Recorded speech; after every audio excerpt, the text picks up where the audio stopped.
Well, welcome everybody. It's been a little while since we've all had an opportunity to come together, so it's wonderful to see all of your shining faces or even just your names on the screen. Um, I will quick jump into our roll call for this evening. Going forward, Sharon Williams has offered to cover those duties as well as take care of the minutes for us. However, she has a conflict this evening, so she won't be joining us. So bear with me as I move through, and we'll try to make this as seamless as possible. So to get us started, and I'm sorry, I meant to make mention, I called the meeting to order at 6:02 p.m. My apologies. With that, Allison Clark is present. Nicole Morado. Present. Miss Amy Taylor. Here. Miss Pat Galt.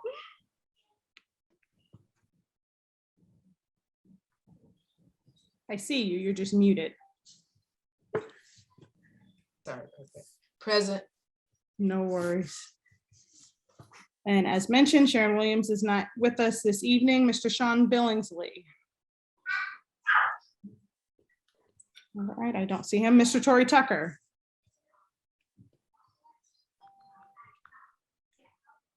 Miss LaShawn Atwaters, I see you here. Yes, ma'am. Miss Jerry Basin.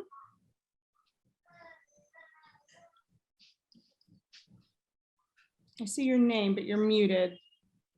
Here. Thank you. Sorry. No worries. Miss Lily Ponitz.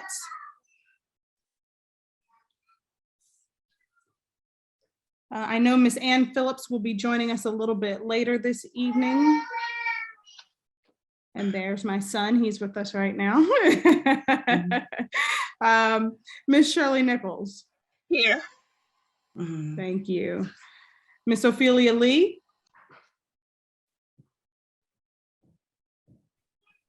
Miss Jacqueline Rainey. Here. Deputy Chief Darren Sherbaum. Good afternoon, Madam Chair. Here. Good afternoon. First Deputy Chief James McEmore.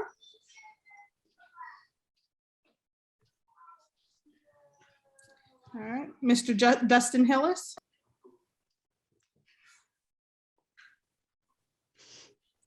And Miss Hollis Turner.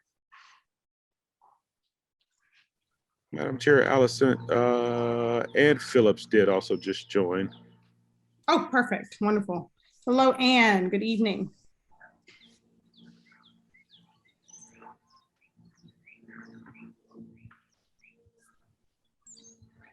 I have a total of 10 committee members in attendance, which is enough to make quorum for this evening. So we can move forward. With that, and Mr. Freeman, please keep me posted if anyone else is to join the meeting this evening, so I can keep that on the record as well. With that, before we move forward into the next portion of our meeting, which would be to adopt our agenda, if Kristen is with us, yes, she is. Miss Kristen Dennis is with us. I would like to make a motion to amend the agenda such that item 4, which is the Georgia Open Meetings Guidelines, be moved to precede item number 3, which is the governance portion of our meeting. That way, Miss Dennis can present to us first before we move into any other portion of our meeting. Can I get a second? A second. Okay, if there's any objection, please speak now.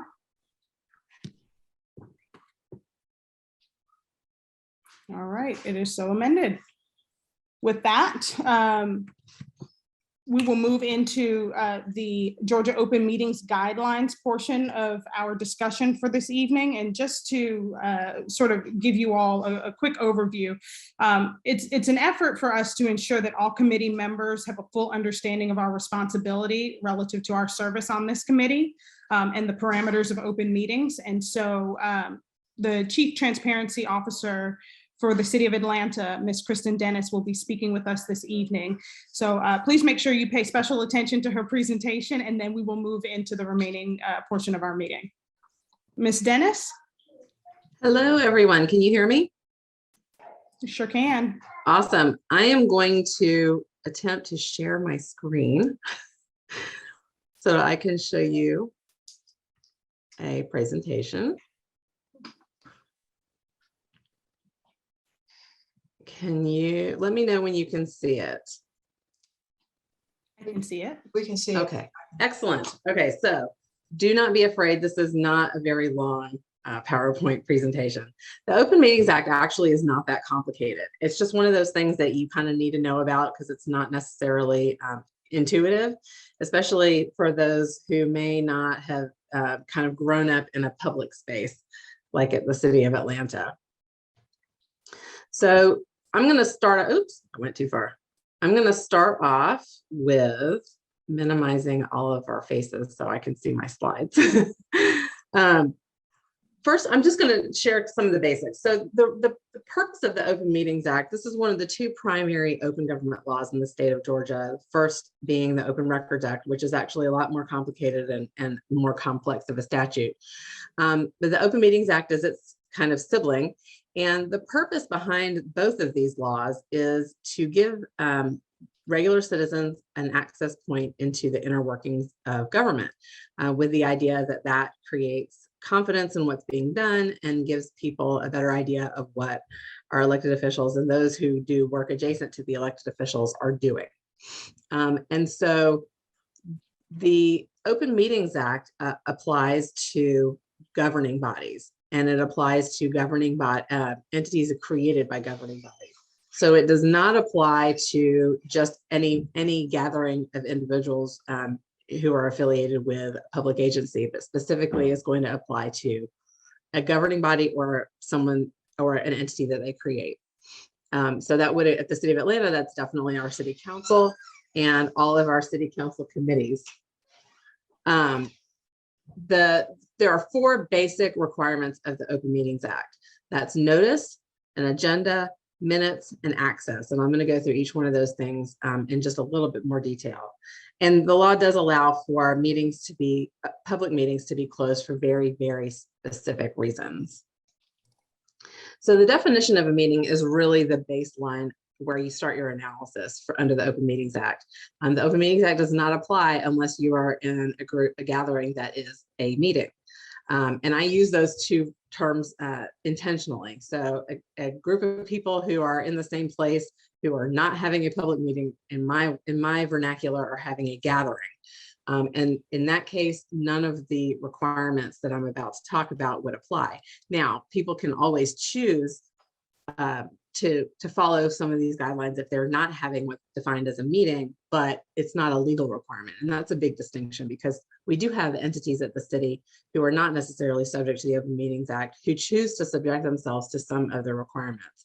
But when you're in that situation, and I'm just saying this, it doesn't apply to you guys, but in that situation, you can almost choose like off of a menu, like we're going to take A and C, but we're going to skip over B.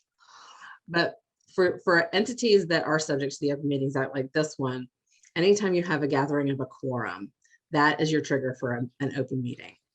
And that is why you'll see city council staff, counting people in rooms and things like that, because as soon as you end up with a quorum, either of a committee or the city council, then all of the requirements of the Open Meetings Act come into full force. And if you haven't noticed the meeting properly, it's too late at that point. You violated the law. So the meeting is going to be a quorum at of a governing body or one of its one of the other applicable entities, whether or not it's standing or a special called meeting or anything like that. And you have to obviously designate a time and place. And the trigger is at which any official business, policy, or public matter is to be formulated, presented, discussed, or voted upon. So it's not just voting. It does not apply to a list of things that you would sort of think to yourself, okay, well, that's definitely not a meeting anyway. So like a social gathering. So like if a quorum of a city council committee attends the same church, that is not a meeting. We don't have to worry about that. Or even traveling together to get to someplace else, that doesn't count as a meeting as long as you don't do any of these things in that last bullet point. So I'm going to go through each of the four primary requirements of the Open Meetings Act in a little bit of detail, just to kind of give you a flavor of what that means. So public notice is kind of self-explanatory. You got to tell people when, where, and when, when and where you're going to be meeting so that they can attend if they want.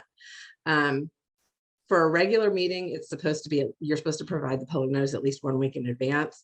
At the city of Atlanta, we have the municipal clerk's office who handles all of that stuff. They have like a protocol. But I'm fairly certain that your group has a protocol for publishing your public notices. Online is fine. When you do get to the point where you're meeting in public, you're supposed to also post that notice conspicuously at the place where you meet, if you in fact do that. And then you're supposed to hold your meetings in accordance with the schedule that you've noticed. However, that doesn't mean that you can't postpone or cancel. You just also have to notice the postponement or the cancellation. It is possible to have a public meeting with less than a week's notice. In fact, you have to have, for a special called meeting, you have to have at least 24 hours notice. I do see someone has raised a hand. Yeah, I just want to give a quick interruption as well. The slides are not moving for us. Oh, So no. we're still seeing we're still seeing the initial page for the presentation. I'm not sure if that's why the hand is raised, but I want to make mention of that. And then for everyone else, we'll address questions as soon as she wraps. That was Okay. what we were gonna. That's what we were gonna say. Do you want me to unshare and see if I can reshare and see if it fixes it? Sure. Because they're very colorful slides. I think Let maybe me if see. you click the enable editing at the top, if you click that enable editing button, you may be able to they'll come to the slides. Where does the enable editing button come in? Right there at the top on that yellow bar. Let me maximize this again.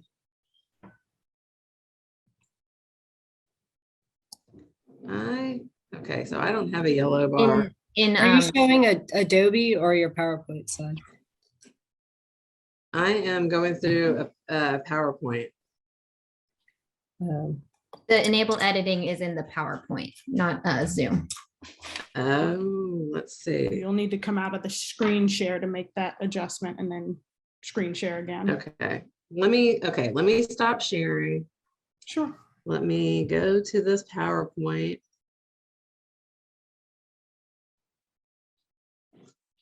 See, I'm gonna learn all kinds of stuff.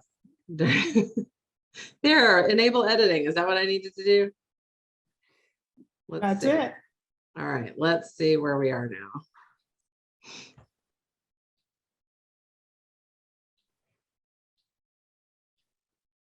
All right, I'm gonna try this again.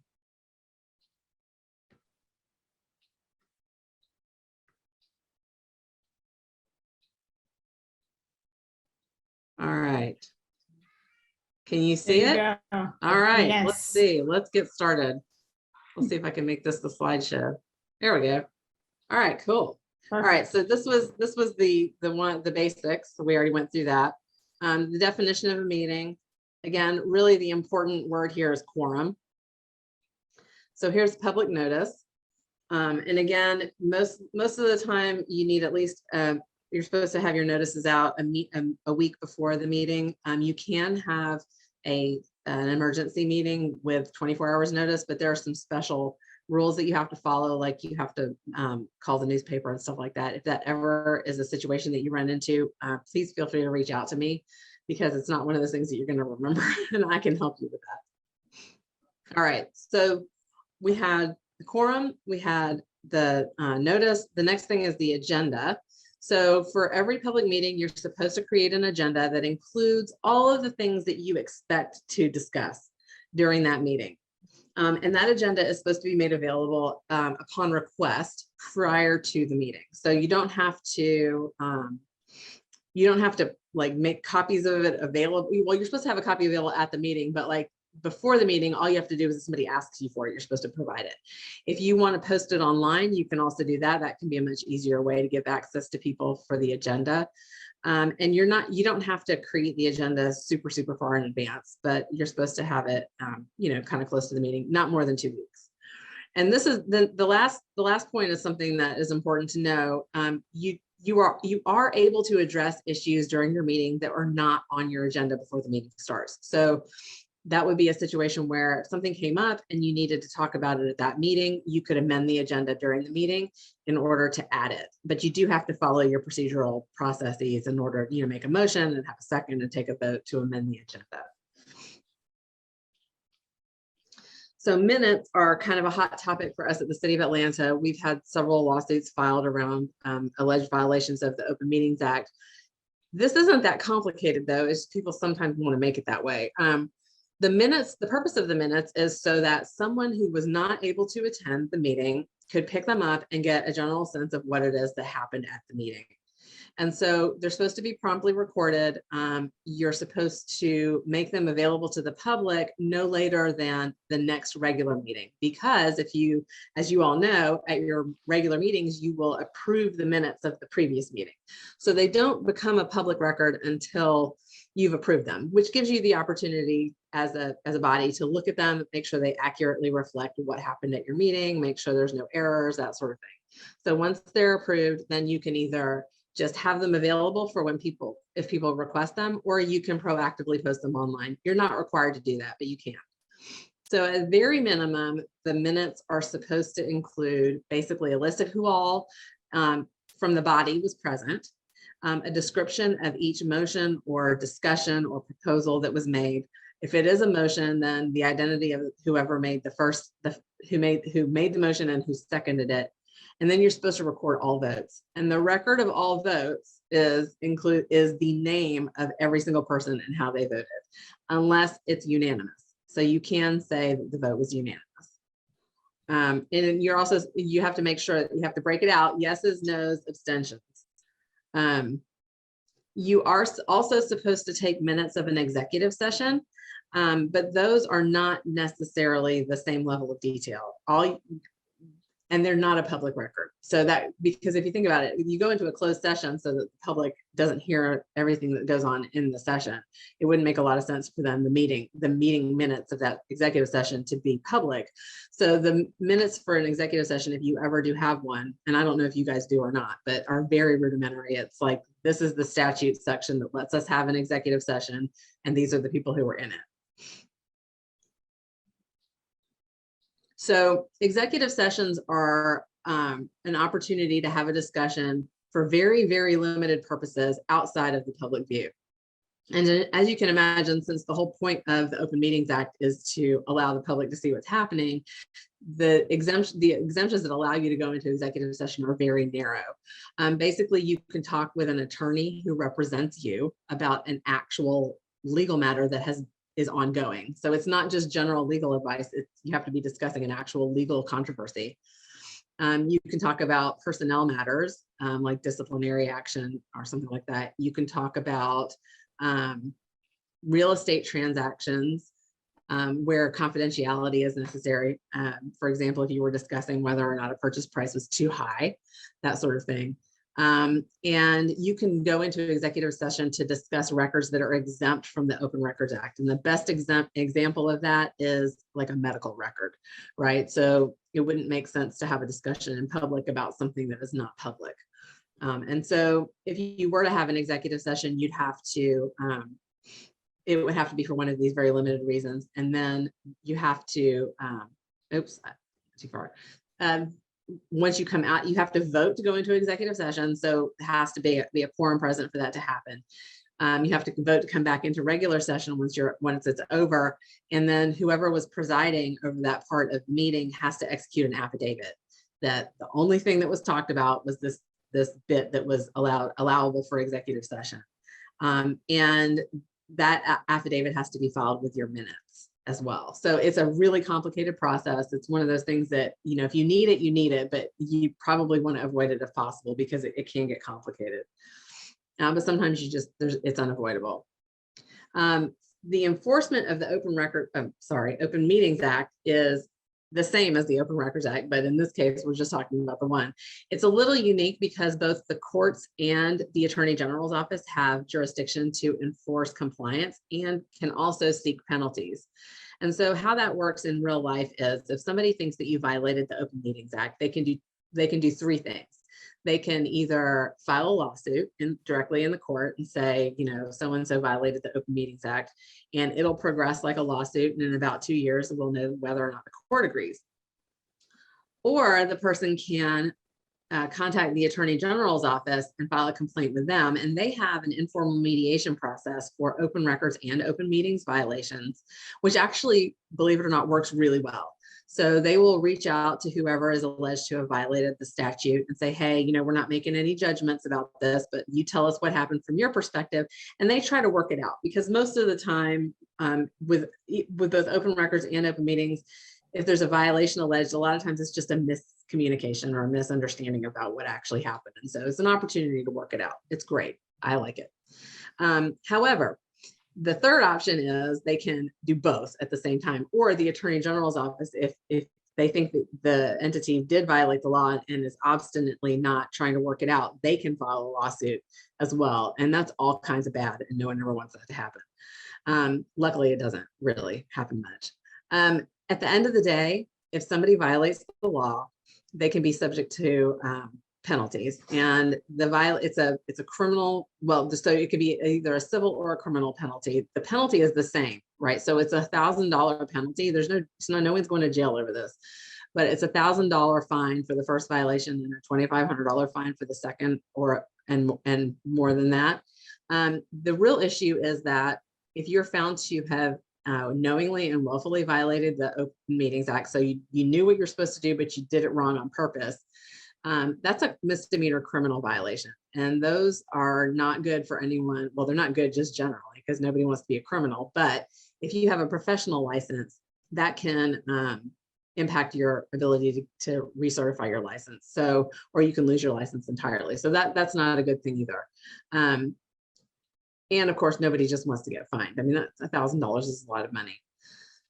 So that's why it's important to know kind of how to proceed on the front end. And also, you know, if you ever run into a situation where you're not sure whether or not you're in line with the Open Meetings Act, you know, one of the things that I do as transparency officer is just pick up the phone and answer questions. So you should always feel free to ask if you think you're in a sticky situation, because a lot of times you're right, you might be, and it's easier to fix those from happening on the front end than try to fix them after they've already happened, because you just can't unring a bell sometimes.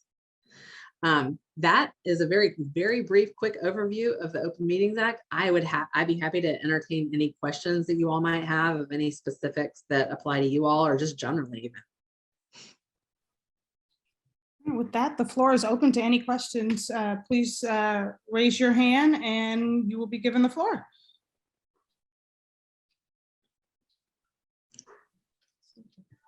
And also, Kristen, thank you very much for that presentation. Very thorough and very helpful. And I can also do open records if y'all ever want open records. That can also be kind of a pile of pitfalls to navigate through. But open meetings is definitely something that, as a body that meets and that is of public interest, that it's good to be aware of what the requirements are. But you guys are doing great. I mean, you've got stuff all over the web. You know, people can zoom in, and you know, I think that public access is not an issue for you guys, as far as I can tell. Good deal. Well, I was going to give everybody else an opportunity to jump forward. I don't see any hands raised, but my question was actually going to be directly towards what you mentioned, touching on open records as well as the open meetings piece. If you're able to just give a little bit of information on that piece as well, that would be really helpful. Yeah, so I can give you like the 100,000 foot level Open Records Act kind of brief right now. Everything is public. So there is, and that is actually the presumption in state law. So the basic presumption of the Georgia Open Records Act is that all records related to the business of a public entity are subject to the Open Records Act. And it doesn't matter where they reside. So that's either, you know, if you have a public record, it doesn't matter if it's on your personal device or on your official device or on a cell phone or in the trunk of your car or at Iron Mountain or at the History Center. It's always a public record. So it's the content and not the location. A public record is any record that is related to the official business of a public entity. So, you know, the body that you all are sitting on, I think to the extent that you have records related to what it is that you all are doing, for as part of the Public Safety Training Center process, those are likely all to be public records. And so the biggest piece of advice I can give to you is make them easy to obtain. So if you get an Open Records Act request, the easier it is for you to gather up the records that are being requested, the better, and the less work that will be required in order to do that. With outside kind of ancillary groups such as yourselves, I strongly suggest that you not use your day-to-day personal or professional email address to send emails related to your group, because if somebody asks for emails, they're all going to be mixed in, and it's going to be a lot of work for you all to go through and pick them out. And you're always going to run into kind of what I like to call the Hillary Clinton conundrum, which is if you're the one pulling your own emails out, someone will always have an opportunity to say that you didn't get the ones that they were looking for, or you deleted them. So what I suggest is make a free standalone email account, ptsc@gmail.com or something like that, with your name in it somewhere, and just use that email address. And that way you've got all of the emails related to your group in one place, and it's very easy for you to gather them up. Now, if you are part of this group and you are involved because of your public job, so let's say you're APD or you're another city employee of some other kind, you can use your city email account. That's fine, because those are all public and we have a way of going through finding those. Our IT department can pull those emails. So, but that's really my biggest piece of advice for you all is do your best to keep the records that are being created as part of your work for this entity as separate as possible from all of your other things, so that not because there's anything to hide, but just to make it easier for yourselves if in fact you do have to gather them up if somebody asks to see anything. The Open Records Act does require, if you receive a request for records, it requires a substantive response within 3 business days, which is a really short period of time, which is why it's a good idea to have things easy to find and produce. And there are exemptions, just like with the Open Meetings Act, that exemptions that allow you to close a meeting. There are exemptions in the Open Records Act that allow you to withhold certain categories of information from public records. For example, like medical records, like I said, with the Open Meetings Act, that's a big one, or personal privacy related information. Your social security number is not a public record, that kind of thing. If there's any information that could be considered security related. So for us at the city, that tends to be a lot of like schematics for electrical grids or, water pipes and, things like that, or security plans, things that people who might want to commit a crime would find useful. Those can be redacted out, which is redacted is a fancy legal term for taking a black magic marker and crossing something out, but those can be removed from public records as well. But again, remember, they're all still public records. And so that's kind of the biggest mental hurdle to get over, especially if you don't kind of live in a public entity space all the time, that the records that you're dealing with, and that includes emails, potentially text messages, video recordings, documents, anything that kind of memorializes information and can be reproduced, those are all public. So that's kind of the quick and dirty on the Open Records Act. I'd be more than happy to if you have any questions about that, answer something that I didn't touch on, but or provide more training at some point in the future if you need it. That is wonderful, and everything you just provided was very thorough. I think you more than answered my question. I don't know if anyone else has any questions they would like to throw out there during this Zoom. I'll give them just a few minutes to see if anyone pops forward. Madam Chair, if there's no other questions, I would like to just take a quick moment of privilege to just say thank you to Kristen, because throughout this process of us learning all of the requirements with open records and open meetings, she's been definitely a person who I have personally leaned on, and we have leaned on for support and for guidance. So Kristen, thank you so much for everything that you've done to help us.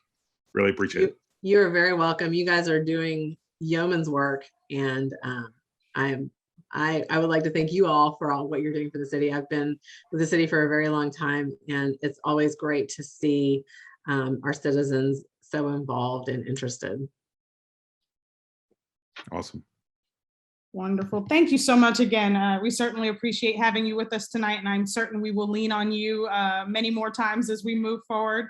And if you would be willing, I will ask if you'll share your presentation deck so that anyone Absolutely. who wasn't in attendance tonight, or even those who were in attendance tonight, will have an opportunity to review. Sure, I will send it to Marshall. Awesome. And I can get it out to the group. Perfect. Thank you very much. With that, and again, I apologize for the noise in the background that's coming from my end. But again, just thank you, Kristen, for all that you presented to us this evening. We can now move forward as we intended with the agenda and move into our governance pieces.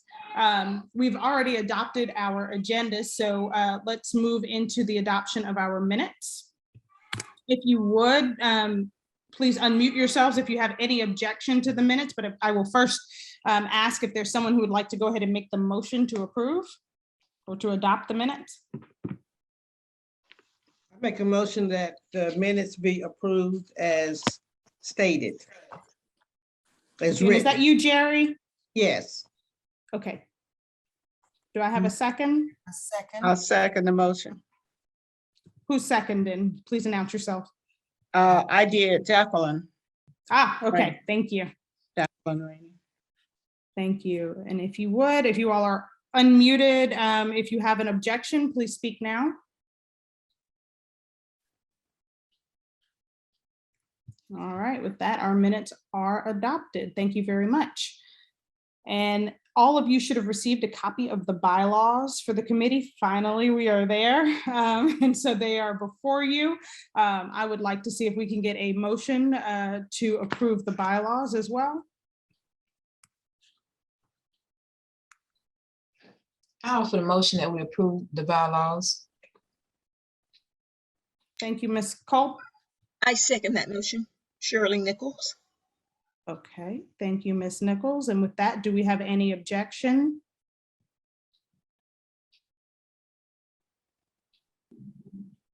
Okay, ladies and gents, our bylaws have been adopted. Thank you for moving through that so quickly and so easily. I'm glad that we finally are in a position where we officially have bylaws and can operate appropriately. So with that, I would like to move forward into the next item on our agenda, which is the site plan update. Tonight, we have Ms. Lauren Standish. With Ms. Standish, are you available to take the floor? I am, and I'm Thank you very much. trying to find my I'm video. sharing, Lauren. Okay, great. Yeah, I got it. Okay, thank you. Bob Hughes is busy. He had a commitment earlier, and Jennifer Teasley is also on the call with me, and she is her and I are kind of working this together. So happy to be here, and thank you. So what you see right here is the site plan back at January 10th, and you're familiar with this. We had the access ways off a Key as well as Constitution on that plan. And what we have studied, and I think you're going to like this, is the current site plan of March 29th is dated here, is that we're only going to cross, we've worked it out. Pardon the interruption. Are we able to move this to full screen so we can see it a little bit better? I'll let Bree do that. Thank you so much. Okay. So the changes on this plan from the ones that you've seen previously is, first of all, on Constitution Road, you can follow the hand there. We're going to have a single road come up and merge and cross over the creek just once versus twice, which helps minimize the environmental impact and stream crossing. So that's a great thing, and can able to make that work. So that's one change that you're seeing. And then the other change, we had worked with the Mounted Police Patrol quite a bit and understood a little bit better their program and their efficiencies. So you begin to see the barn, the layout, how to access that site, as well as how the paddocks, if you will, in F, the horses are going to be lined up and had that movement. So we worked pretty hard with them. The entrance off of Key Road is going to come in and frame from 2 existing structures that we're currently looking at right now. So that will be a nice frame and be able to pull up and do the horse barn and paddocks and that whole area that you see. Other than that, Tony, if you want to hop in on anything else, but pretty much everything else is the same.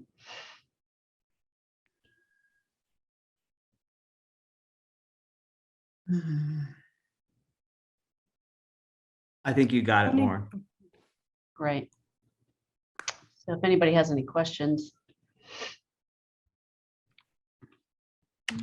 Thank you very much for that, Lauren. Are there any questions this evening?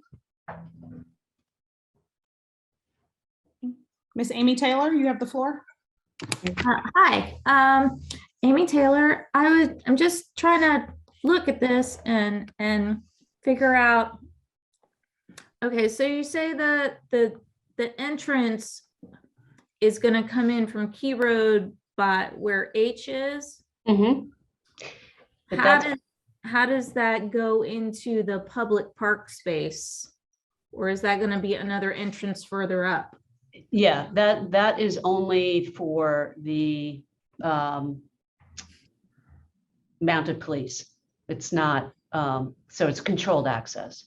Okay. Yeah. So that's not that's not going to be, where is the public access going to be? Right there where U is. Oh. Okay, so then and is there going to be parking there? Yes, if you scoot over a little bit, Bree, I think you'll see that there's some parking dedicated at that entrance, that trailhead. You see? At U. Okay, at U. Yep. How many cars will that be able to handle? I don't, Jennifer, I don't know if you're on board or not, or Kennedy, Tony. We currently have 20 parking spaces in the U lot. Yeah. I would suggest maybe a little more than that, because we get a lot of people that will park on our streets over the weekends. And once we get a public park there, I would anticipate many more cars coming in. And if they don't have parking to access, they're gonna end up in our neighborhoods as they do now. Okay. I have to agree with Miss Taylor on that. As the neighborhood on the exact opposite side, we too experience people parking in the community and then venturing down Key Road to access the property as it stands. And so I can imagine that once there is a truly public accessible point, that we will see an influx in that if there's not adequate parking. I'm not sure. So If I could add one thing regarding that parking, just a note. I think the parking at the U lot was one of the very first things, if you guys remember, that we identified together that we wanted to do. So we added that parking there, which wasn't there originally, and I think it was only meant to kind of facilitate that first little park area there within the 85 acres. With the understanding that as we again make some recommendations for what will happen on the larger part of the park. The park area on the other side of the utility easement, that we'd also again look at parking for the greater park and trail system area as well. Right. Marshall, would we also be looking at another entrance, maybe on that upper area? Potentially, I can think it would be again an H-Gore kind of discussion, to, kind of brainstorm out with you guys. But yes, I think again everything is totally on the table there for sure. Right.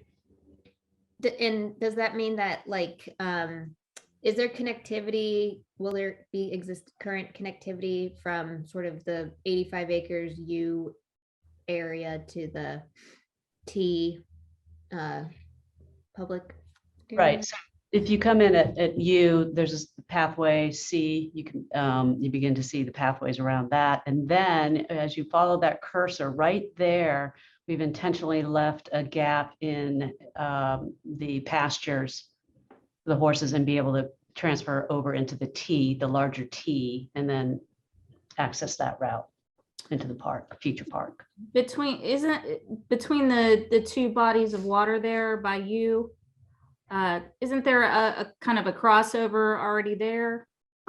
I believe there is. Yeah. Yeah. I think you can see it on the map, right, just above where the cursor is. There's a tiny little bit of green there. Yep. Yeah, so this is at the higher level. When we get down in there, I think it's, it's good to walk it and feel it and understand what's there now. And Yeah. make sure we, use what we have. Makes sense. Are there any other questions? I don't see anyone popping up with questions. So with that, thank you very much to the entire H-Core team for that presentation and providing us with some updates and background on where things actually stand. All right, with that, Mr. Alan Williams, if you would like to take the floor for the cultural report. Great. Thank you, Madam Chair and committee. Alan Williams, I'm with the Atlanta Police Foundation. The Cultural Resource Assessment Survey has been completed, and I believe it has been posted to all the committee members. And this is the project executive summary that we had Terracom Consulting do.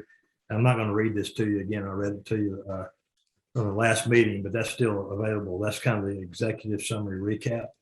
The full report has been posted, and I submitted to you guys.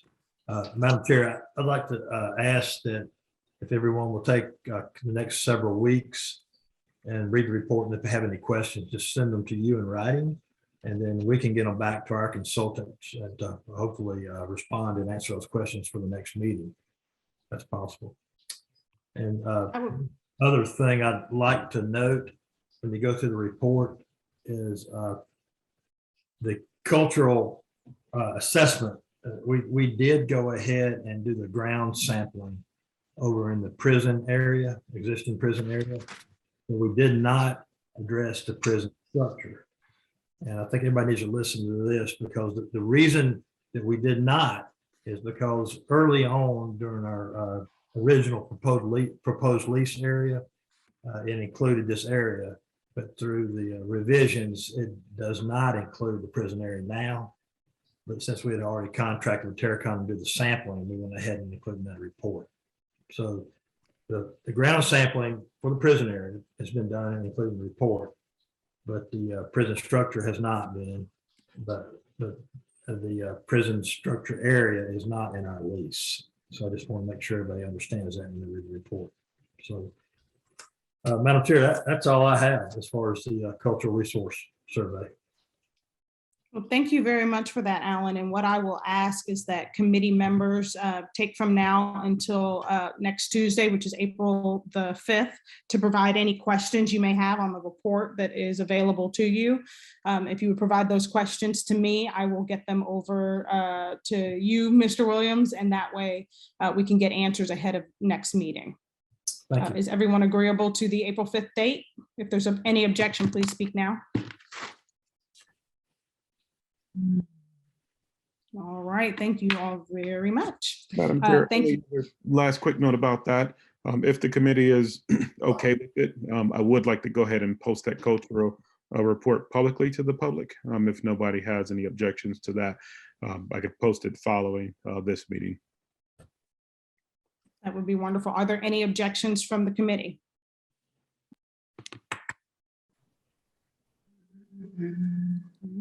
It looks like there are no objections, Mr. Freeman. So yes, please do post publicly so that all will be able to see.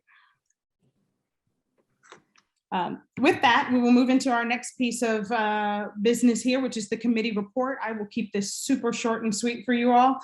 Please keep an eye out in the coming weeks. Hopefully within the next week and a half to 2 weeks, I will get out the committee's report on what we have done to date, so that information will continue to be shared. And then we will try to make sure going forward on a quarterly basis that we put together a report that indicates what what activity we have undertaken and keep that information flowing. So just keep an eye out for that email from me. If you don't see anything coming from me in the next couple of weeks, ask a question because it's likely in your spam.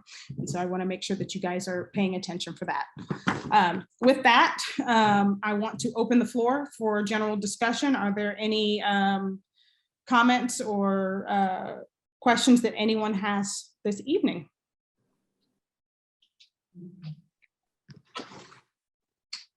Miss Ann Phillips, I see your hand raised. You may have the floor. Yeah, thank you, Allison.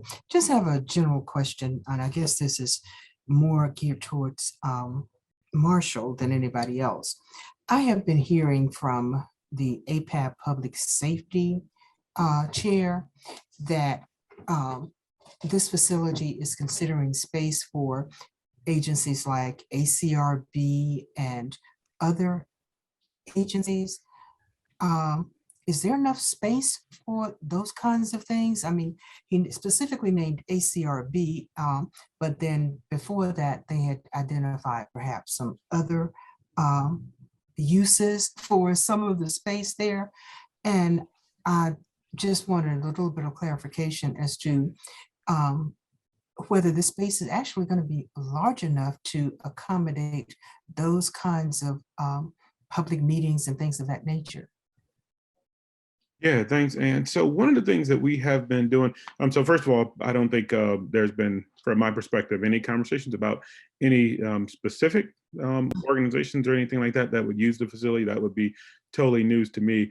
But what I will say is that within the planning, the scope of the planning that we have done with the architects and that leadership building that we have in the core footprint of the campus, one of the things that we wanted to make sure was that there were spaces in there that the community has access to. And it doesn't have to be a formal organization. It could totally be, again, a surrounding communities HOA, meeting that happens, on a regular Tuesday night. And so there is this very large community space in which we have started to do some programming around already that essentially would be available for, access for the community to use at any point for any meetings or any things like that. And so what we wanted to do, again, like I mentioned in the very beginning, when we set out the vision for how we envision this entire site, it isn't just a training facility for for police and fire rescue. The idea was that there would be some amenities and things that the community would have access to and be able to use it and adopt it as their own. And so for sure, that's how we are programming the interior of the actual buildings as well. And my second question is that Entrenchment Creek project that's going on down at what is that, Eastland? I still call it Custer, but I think it's Eastland on that side of the street, and coming all the way up to the Dunkin' Donuts, no, all the way up to, what is that, Papa John's Pizza or whatever up on Moreland. Will that, and it seems like it's headed back towards, I know it's headed back towards some of the communities going south. Is that going to have any impact on the land space, or will it in any way impact the Entrenchment Creek on that end? Do you know? Yeah, so Ann, unfortunately, I don't know the answer to that question. I'm actually not familiar with that project, but I have actually driven there and I have seen what looks like work already happening. So I did write that note, and I can have a conversation with city planning about it and just try to understand a little bit more information about what's happening there and see if I can bring back to this group at the next meeting any information as to what that actually is, because yeah, I would like to also understand what's happening there and any impact that it might have to everything else that's going on in the area. Well, I do know that there is going to be a multi-family, I guess, apartment complex or townhome complex. And we have another meeting scheduled next week about it, because originally the ingress and egress was only going to be on Moreland Avenue, which to me would have been a nightmare. But now I understand that they've bought some more land down on that end coming back towards the project, which will allow them to change the ingress and egress. So just kind of trying to get it together in my mind as to how much of an impact that's going to be on the Entrenchment Creek on this end. And of course, we are talking to GDOT about repairing the Entrenchment Creek Bridge down there on Moreland. I don't even know why they would not have considered that in the beginning, because they're putting a walking trail under there. So it's a lot of stuff that's happening and coming back towards the project, and just want to, if you can find out where we are with it, and if so, everybody will be on the same page. Awesome. That's great. Yep, I wrote it down. I'll definitely do that. I'll find out everything I can. Okay. Thank you for that, Anne. And thank you, Marshall. Are there any additional questions this evening?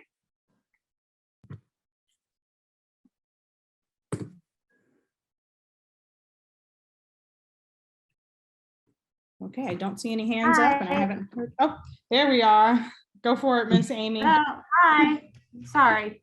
No worries. Just wanted to touch base about in the bylaws, where it says there will be one representative for each community. Mhm. How are we going forward with that? So that piece is governed by the legislature that was passed. So each community does have one representative. And so in your case, I'm assuming you're asking most specifically about Starlight Heights and the impact for you and Nicole. Of course. The way that I understand it to be is that Nicole is to be seated as the primary for the Starlight Heights community, and you are serving as the backup, Amy. And then I also understand that with, I believe it is East Side Walk, where we also have a party of two. I have Ms. Sharon Williams with Mr. Sean Billingsley serving as backup for that community. Well, what does that mean, backup? Meaning that, so in your instance, if Nicole is unavailable, then you would be the one that would cast the vote for the Starlight Heights community. If Nicole is available, then of course she would have that vote. In the case of Sharon and Sean Billingsley, Ms. Sharon Williams will have the vote. And then in her absence, as is the case today, Mr. Sean Williams, if he were present this evening, would then have the vote for the East Side Walk community. And I show, because I know initially you were listed as the District 6 representative, what I have ascertained to date is that Ms. Lily Ponnet is the person that was supposed to be the original District 6 representative, and you were to be a District 3 representative for Starlight Heights, according to Mr. Ted Terry. So I will tell you this, if this is a conflict, then I need you to address it with Mr. Ted Terry so that he can put forth, you know, any adjustments that maybe need to be made. Okay. We'll see. We'll get with Ted on that. Okay. But thank you for that question. I know it's been complicated, and then I know some of what was listed in the legislation. You know, I think there's a misspelling of my name, a misspelling of your name, Ms. Morato. There's, you know, Cedar Grove. I'm sorry. Yes. Cedar Grove, the Grove part is misspelled. Okay. The intent is there, the general premise is there, but we definitely have to tighten it up on that front. And so what I will do, just because I am not the expert on that and I am not the appointing authority, ultimately, what I will do after this meeting is reach out to the appropriate parties and get some official statement so that we know exactly where we stand on this.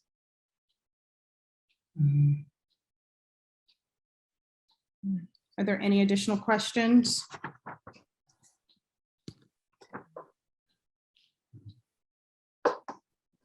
Okay, unless I see another hand pop up, I am going to go ahead and move forward into the next portion of our meeting. Very quick, very easy. I would like to set forth the proposed meeting dates for the second quarter. I have April 26th of 2022 for our next meeting, which will give us a couple of weeks ahead of that meeting. Following that, I have May 17th of 2022. And then June 21st of 2022. I will make sure this is emailed out to each and every one of you. But are there any objections to those dates? All right, wonderful. Well, then add those dates to your calendar. Calendar invites, of course, will be sent out so that you have that information. But if you can, just make a mental note and you'll hear from me in short order. Thank you again to all committee members who have taken the time to attend this evening. Thank you to those of you who are in the audience viewing this presentation tonight, and for everyone who took an opportunity to speak with us, Ms. Kristen Dennis, Ms. Lauren Standish, Mr. Alan Williams, Mr. Tony Kenny, and I can't remember who screen shared with us this evening. I believe that was Jennifer who screen shared with us. So, or no, actually, no, that was Bree this evening. So thank you all very much for all of your efforts this evening. Madam Chair, one question. Would you just repeat those dates who's again, speaking? please? Shirley Ms. Nichols. Nichols. Sure, Ms. Nichols. I have April 26th, May 17th, and June 21st. Right, thank you. Absolutely. And I believe, Mr. Freeman, I think I saw you. Did you have something you wanted to include? I was just calling attention to Shirley's hand raised. Okay, perfect. Thank you. I will take a second though, just to before you do conclude the call, just again to say thank you to everybody. I know it's not easy for everybody to give up a Tuesday evening for an entire hour, and so I know that this has been a process for everybody, but I do just want to again reemphasize the fact that I appreciate everybody's commitment to helping us to do this. And so I feel like we have definitely made some really good strides to make sure this is something that works for the community. And so I'm happy to work with each and every one of you. And so I just appreciate you guys. Thank you. Thank you. And last thing I will say, by the way, there are a few of you on the call that I hear from regularly, or you guys will pick up the phone and call me, or or email direct with questions and stuff. And so I would say again to everybody, I do want everybody on the committee to make sure that you all totally understand that as the administrator of this group, I am 100% here for anything that you guys need. And so don't ever be afraid that if you have a question in between meetings, if you're hearing something, pick up the phone and call me, pick up the phone and text me, shoot me an email, and I'm happy to chat and to work together. Thank you for that, Mr. Freeman. Well, thank you all for taking your time here on this Tuesday evening. Please keep in mind April 5th for the Terracon report questions, should you have any on the cultural report. Please get those over to me by then, and I'll make sure that they move across. And then again, keep an eye out for the committee report that will be coming from me as well. And with that, we have made it to 7 p.m. Thank you all for your time this evening, and I will make a motion to adjourn. A second. All right, let's go. Thank you, Ms. Culp. Well, with that, everyone, have a great evening. All right. Thank you. You too. All right. Night.